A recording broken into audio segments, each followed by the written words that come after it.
মির্জাফর সবাই পুরো state bank বাংলার সবাই স্টেট ব্যাংকের।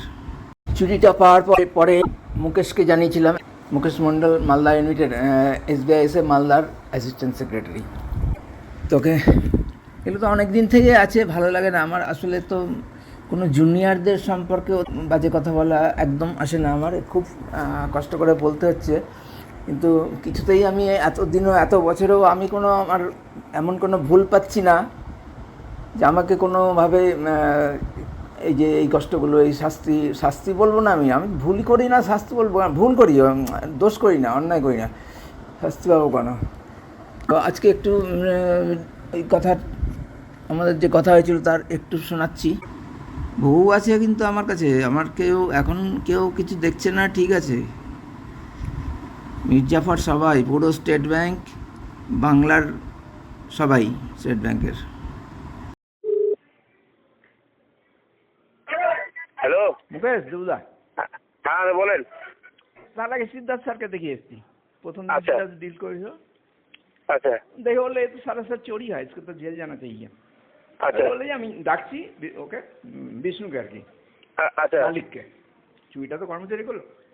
হ্যাঁ তো বিকালে ডাকলো, অনেক পরে সন্ধ্যার দিকে আসলো। আসার পর সন্ধ্যা পার করে 7:30টার দিকে আচ্ছা আচ্ছা তো ওকে পেন ড্রাইভ থেকে ওই সিদ্ধার্থ স্যারেরই ল্যাপটপে ওই জায়গাটা দেখিয়ে দিল। ও মুখ আচ্ছা। বাড়িয়ে দেখলো, আচ্ছা দেখে বললো যে আমি আজকে একটু তাড়াতাড়ি আছে, আমি বালুরঘাটে যাবো, আমি সোমবারে আসছি। না, ডিএল কোথাও দিতে হবে, ওর মালিককেও দিতে হবে আর ছেলেকেও দিতে হবে।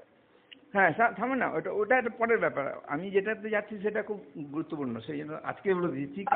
কালকে কাজে বসবো, যা ভিড় থাকবে আমি আমার বলার বিষয়টা আছে দুটো। একটা তো ওইটা পেয়ে গেলাম, একদম আইডেন্টিফাইড ক্লিয়ার। ও বললো যে আমি বালুরঘাটে যাবো, সোমবারে আসছি। আচ্ছা।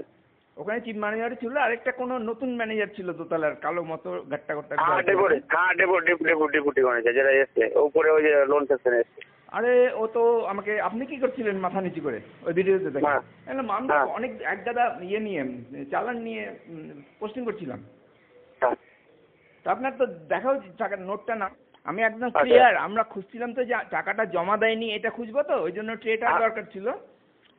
ও তো ওটা তৃতীয় দিন রাত্রি হচ্ছে, আমি খুঁজতে সমানে স্ক্রিনশট প্রত্যেকটা মোমেন্টের নিচ্ছি, এ করতে পেয়ে গেলাম যে টাকাটা বের করে নিচ্ছে।